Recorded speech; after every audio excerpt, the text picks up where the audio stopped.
অনেকদিন পর আবার আপনাদের সামনে নতুন একটা নিউজ নিয়ে, এমনকি নিউজের মানুষটা আমার খুব পছন্দের। তো আমার আজকের এই ভিডিওতে যারা যারা ভারতের তামিলনাড়ুর সেই আলোচিত রাজনৈতিক ব্যক্তিত্ব বিজয় থালাপতি, সিনেমার হিরো থেকে বাস্তব জীবনের হিরো, এই মুহূর্তে পুরো ভারত কাঁপাচ্ছে যে নায়ক, তার নাম হচ্ছে বিজয় থালাপতি। কারণ তিনি এখন নায়কের তকমা থেকে সিনেমাতে যেমন তিনি সিএম হিসাবে বেশ কয়েকটা ছবিতে অভিনয় করেছেন, এবার বাস্তব জীবনে সেই মুখ্যমন্ত্রী পদটাতে তিনি বিজয় অর্জন করেছেন। তবে সমস্যা ছিল, টানা কয়েকদিন একটা অনিশ্চয়তা ছিল জোট ইস্যু নিয়ে। তিনি বা তার দল, যে দলটা, সেই দল নাম হচ্ছে তামিলাগা ভ্যাট্রি কাজাগাম, সংক্ষেপে টিভিকে। তারা এই নির্বাচনে 108টা সিট তিনি প্রথমবারের মতন পেয়ে গেছেন। তো সর্বোচ্চ সংখ্যক সিট পেয়েছেন। আমরা সবাই অপেক্ষা করছিলাম কখন তিনি শপথ গ্রহণ করবেন, কিন্তু ফ্যাক্ট হয়ে দাঁড়াইছে সরকার গঠনের জন্য তার যেই সিটটা দরকার সেটা হচ্ছে 115+। এখন তার তো আছে 108টা। তাহলে কিভাবে? আলোচনা ছিল যে বিরোধী দল যারা আছে, ছোট ছোট দলগুলো, তারা জোট বাইধা আবার এই বিজয় থালাপতিকে হারানোর জন্য বা সরকার গঠন করতে না দেওয়ার জন্য তারা আবার একটা জোট বাঁধে কিনা। কিন্তু সবাইকে অবাক করে দিয়ে আজকে সুখবর হচ্ছে সবকিছু ঠিকঠাক থাকলে আগামীকালকে শপথ দিতে পারেন বিজয় থালাপতি। তো কিভাবে 108 থেকে তার বর্তমান সমর্থন বা সিটের সংখ্যা 118 হয়ে গেল, আসুন দেখি।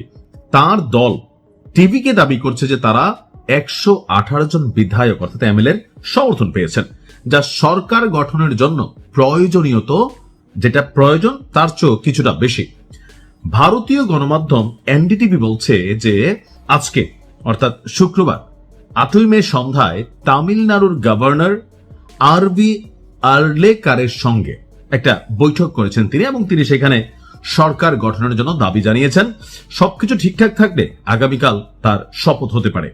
যদিও গভর্নর ভবন থেকে এখনো আনুষ্ঠানিকভাবে কোনো মন্তব্য করা হয়নি। কিভাবে 118টাতে তিনি শপথ নেওয়ার সুযোগ হয়ে গেল, 108টায় না কেন? টোটাল এই বিধানসভা নির্বাচনে সিট সংখ্যা ছিল 234টা। তাহলে যে সরকার গঠন করতে হবে 234 দুই ভাগ দিলে কত আসে? 117।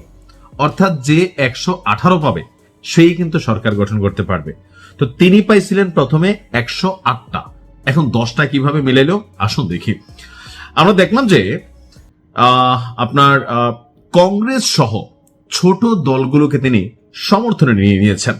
কারণ যখন তিনি দেখলেন যে 108টা সিট পাওয়ার পরেও তার দল সরকার গঠন করতে বিপাকে পড়েছে, তখন আগের যে সরকার ছিল ডিএমকে দীর্ঘদিনের মিত্র কংগ্রেস, তারা প্রথমে আপনার সমর্থন দিয়েছিল। তবে শর্ত ছিল টিভিকে যেন বিজেপি বা সাম্প্রদায়িক শক্তির সঙ্গে কোনো জোট না করে। অর্থাৎ এই কংগ্রেসের 5 জন বিধায়ক তারা জোট দিয়ে ফেললেন টিভিকে এর সাথে, হয়ে গেল কত? 113। তাও তো হচ্ছে না ভাই। এখন করলো কি? এরপর আলোচনা শুরু করেছে তারা ভিসিকে, আরেকটা দল সিপিআই এবং সিপিএম এর সঙ্গে। তো আজকে দুপুরে একাধিক বৈঠকের পর এইসব দলও বিজয়কে সমর্থন দিতে সম্মত হয়েছে। তো 3 দলের মোট 6 জন বিধায়ক সমর্থন মেলায় প্রয়োজনীয় সংখ্যা পূরণ করে দিয়েছে, অর্থাৎ 118-19 হয়ে গেছে। এছাড়া ইন্ডিয়ান ইউনিয়ন মুসলিম লীগের একজন এবং টিটিভি দিনাকরণের এমকের একমাত্র বিধায়কও বিজয়ের পক্ষে আসার সম্ভাবনা চাইছে। তো সূত্র বলছে যে সবকিছু মিলিয়ে আপনার এখন এই মুহূর্তে বিজয় থালাপতি ইনশাল্লাহ সরকার গঠন করতে যাচ্ছে, আর আগামীকালকে হয়তো শপথ হতে পারে গভর্নর ভবন থেকে। আপনার আমার ধারণা যে এটা কালকেই এটার আনুষ্ঠানিকতা কমপ্লিট হয়ে যাবে। তো বিজয়ের জন্য আমরা চাই সিনেমাতে তিনি যেমন হিরোইজম দেখিয়েছেন, তিনি যেমন দেখিয়েছেন কিভাবে একটা রাষ্ট্রকে দুর্নীতিমুক্ত করা যায়, আসলে বাস্তবে এটা অনেক কঠিন। কারণ আপনি একা ভালো হইলে একটা সিস্টেম ভালো হয়ে যাবে, এটার কোনো আশা করার সুযোগ নেই।